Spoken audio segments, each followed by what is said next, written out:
شوکت تھانوی کا شمار ان ادیبوں میں ہوتا ہے جو بیک وقت شاعر، مضمون نگار، افسانہ نگار، ناول نگار، ڈرامہ نگار اور ایک صحافی کی حیثیت رکھتے ہیں، لیکن ان کا خاص میدان مزاح نگاری ہے۔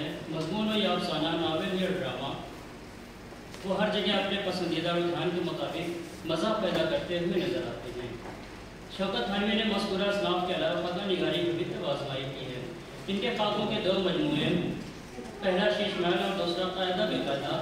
پہلا مجموعہ شیش محل 1943 میں ایم ظہیر الدین پبلیشر نے لاہور سے شائع کیا، جو 240 صفحات پر مشتمل ہے۔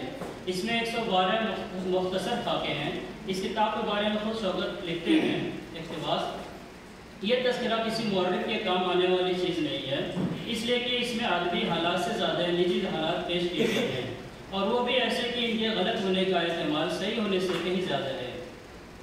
اس لیے کہ میں نے جو کچھ لکھا ہے وہ میرا ذاتی مطالعہ ہے، اور مجھ کو اعتراف ہے کہ میں نے اپنے مطالعے کو ہمیشہ غیر مسند سمجھا ہے۔ اقتباس ختم۔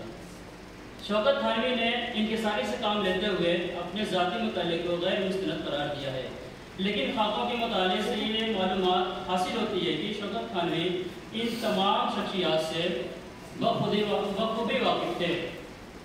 ریڈیو اور صحافت کی ملازمت کے دوران ہندوستان اور پاکستان کے ادیبوں اور شاعروں سے تعلق قائم ہوئے، اور ان کے اچھے برے پہلوؤں کو بہترین انداز میں خاکے میں بڑھتا ہے۔ شوکت تھانوی کے دوستوں کی فہرست میں معروف اور غیر معروف افراد شامل تھے۔ ان کے خاکے ایک طرف ادیبوں اور شاعروں کی نجی زندگی اور ادبی حیثیت کے حامل ہیں، دوسری طرف حیثیت مجموعی خود شوکت تھانوی کی پسند اور ناپسند کے معیار کے آئینے میں ان خاکوں میں جا بجا محبت، شفقت اور ہمدردی کا رنگ نظر آتا ہے۔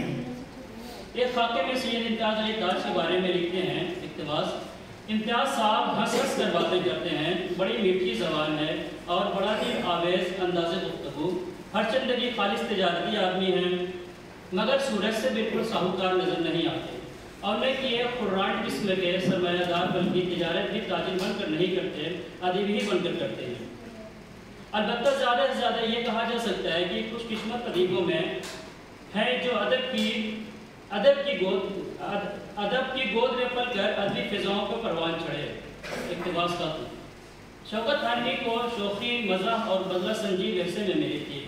ان کے والد بھی ایک زندہ دل انسان تھے۔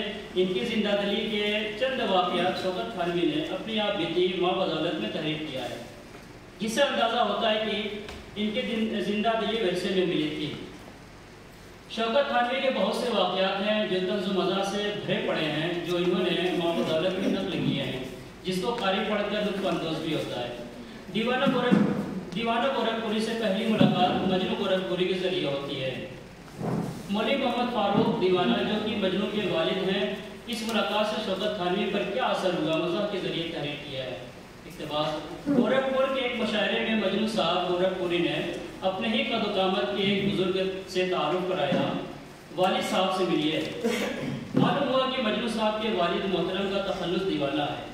ہم نے ریلوے کو گالیاں دینا شروع کر دی کہ گورکھ پور کی جگہ نجد پہنچا دیا، مگر مجنو اور دیوانہ صاحب کو دیکھ کر یہ اندازہ ضرور ہوا کہ کسی چھوٹی بہر کے دو مصرے ہیں اور کس قدر برابر ہیں۔ اقتباس: شیش محل کے تمام تر خاکے مختصر اور جامع ہیں، اور ان ساری شخصیات سے شوکت تھانوی بخوبی واقف تھے، بلکہ کچھ خاکے ایسے ہیں جن کو پڑھنے کے بعد ایسا محسوس ہوتا ہے کہ شوکت تھانوی کی شخصیات سے بہت قریب تھے، جن میں ڈاکٹر محمد حفیظ، حسن نظامی، حسرت موہانی وغیرہ ہیں۔ دوسرا مجموعہ قاعدہ بے قاعدہ ہے۔ یہ مجموعہ محمد طفیل پبلیشر لاہور سے شائع ہوا۔ اس مجموعے میں 31 خاکے ہیں جو بہت ہی مختصر ہیں۔ ان میں سے خاص خاکے یہ ہیں: امتیاز علی تاج، احمد شاہ فطرت بخاری، میرا جی، جوش علی آبادی، خدیجہ مستور، رشید احمد صدیقی، منٹو محمد طفیل، مولوی عبدالحق، مرزا یاسر یگانہ وغیرہ۔ شوکت تھانوی کی یہ کوشش تھی کہ اس قاعدے میں صرف زندہ ادیبوں کا ذکر آئے، مگر وہ اپنی کوشش میں مکمل طور سے کامیاب نظر نہیں آتے۔ ان میں بعض ادیب ایسے ہیں جو کتاب شائع ہونے سے پہلے دنیا سے رخصت ہو گئے تھے۔ ان شخصیات میں شاعر بھی ہیں، صحافی بھی ہیں اور نثر نگار بھی ہیں۔ یہ قاعدہ بڑھتی عمر کے بچوں کو مخاطب کر کے لکھا گیا ہے تاکہ اس کے مطالعے سے ان کی معلومات میں اضافہ ہوتا ہے۔ کچھ اقتباس اور چھوڑ دیتا ہوں۔